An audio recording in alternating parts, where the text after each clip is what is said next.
Hello everyone, welcome to In the Trenches, Kroll's weekly threat intelligence briefing. Today is the 11th of August and my name is George Glass. It's just me this week, so let's get right into it. I'm going to be covering an update for an out of band that we put out last week regarding the exploitation of SonicWall devices. We've got some vulnerabilities in Dell Control Vault 3.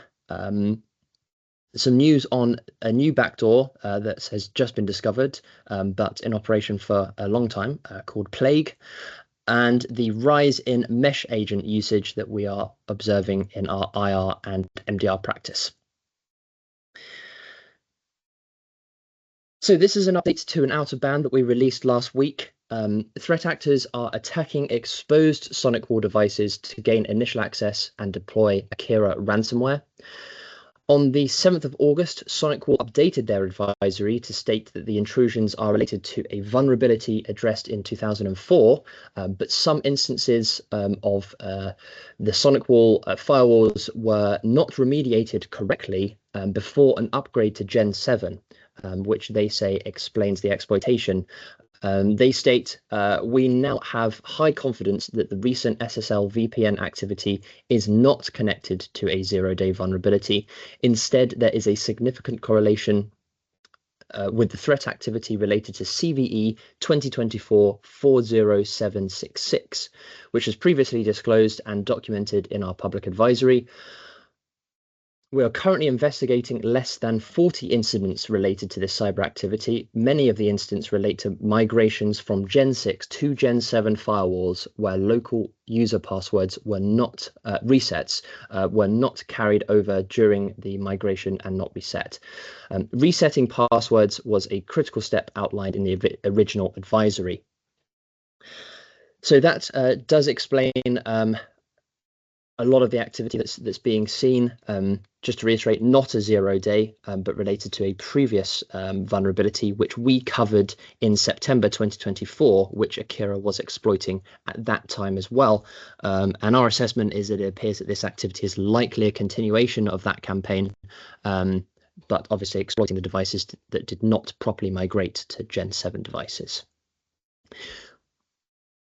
Some of the observations that we're seeing, rapid pivot to domain controllers, consistent post-exploitation playbook consistent with previous AKIRA campaigns, lateral movement, credential stealing, and the disabling of security tooling, namely Defender, which ultimately leads to the deployment of AKIRA ransomware.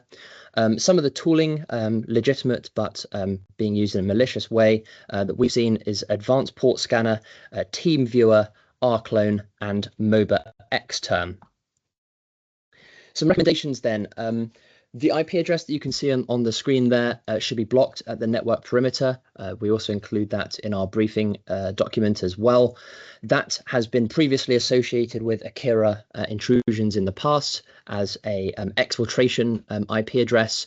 And again, we're witnessing that IP address being used in these attacks. Updating firmware to 7.3.0, that, according to SonicWall, also includes enhanced protection against brute force and additional MFA controls. This is an important one. Reset all local user account passwords for any account with SSL VPN access, even if it's an inactive account. That's really an important point to stress, and especially so if they were carried over during the migration from Gen 6 to Gen 7. That is the crux of this latest round of exploitation. Again, limit SSL VPN connectivity to trusted source IPs, enforcing MFA, removing those unused accounts, and ensuring that logs from those devices are stored elsewhere to aid in forensic investigations. And of course, you can always contact us at Kroll to perform a compromise assessment of affected assets. Moving on now to a Dell Control Vault 3 firmware flaw. This is a suite of vulnerabilities which are outlined on the page there, and they're colloquially sort of termed ReVault. The CVSS score ranges from 8 to 9, and there are weaponized POCs with physical and local attack vectors being confirmed. This affects a lot of products, over 100 Dell Latitude, Precision, and Rugged models, and Those ship with Control Vault 3, and the firmware version there is less than 5.15.4.10.14 or less than 6.2.26.36. The vulnerabilities essentially allow for a threat actor to leverage a deserialization weakness via the Windows API to execute arbitrary code, which can enable cryptographic key theft and firmware modification. That's often one that we call out as one of the most severe, as it makes remediation very, very difficult. Recommendations here, of course, patch immediately, follow the Dell advisory, a link to which is in our report. Enable BIOS chassis intrusion detection to log hardware tampering. Disable Control Vault services on Windows if you're not using those and if the NFC or fingerprint readers are unused. And of course, you can contact us at Kroll if you have any problems with that and you want a compromise assessment. Next up, a slightly older piece of malware that hadn't sort of come to the attention of the cybersecurity ecosystem. Security researchers at Nextron Systems discovered a previously undocumented Linux backdoor, which they have named Plague, which operates as a malicious pluggable authentication module, or PAM. The researchers noted that the antivirus engines on the VirusTotal platform were not detecting the samples as malicious, and by manipulating PAM frameworks, the malware allows actors to log in with credentials hard-coded into the malware, bypassing the need to obtain legitimate credentials.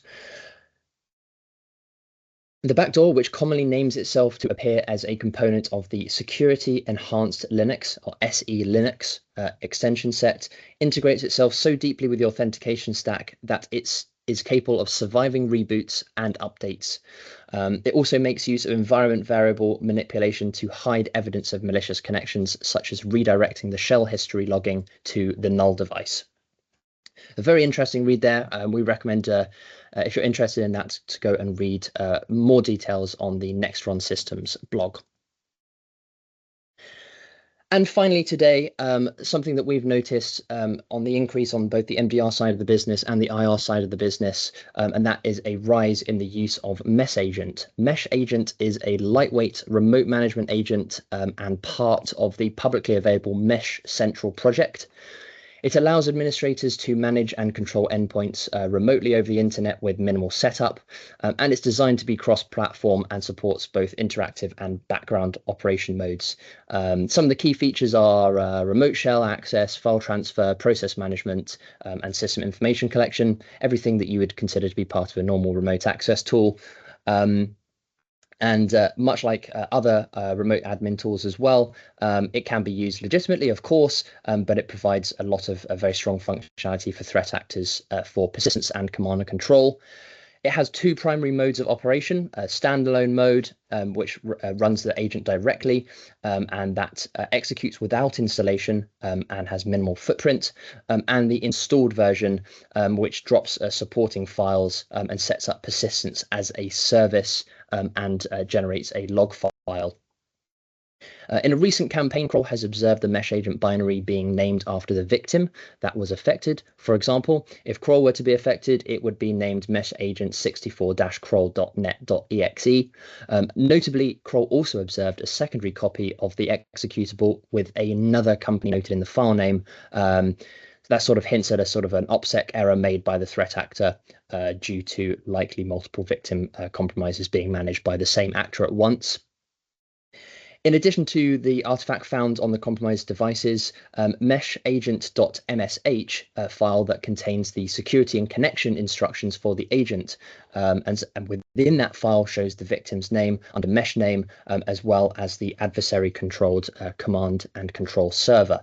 And you can see an example of that configuration on the top right hand side there. And of course, browsing to that C2 server, you can see what the threat actor sees when they log into the Mesh Central control server there. Just a note here, Kroll Detection Engineering are analyzing the recent mesh agent activity in order to evaluate existing detections and or develop new rules to deploy to customers as soon as possible. And that's all we have time for this week. Remember, if you have any questions, please remember to contact us at cti@kroll.com. That's cti@kroll.com. Thank you very much for your time. See you next time. Thank you very much.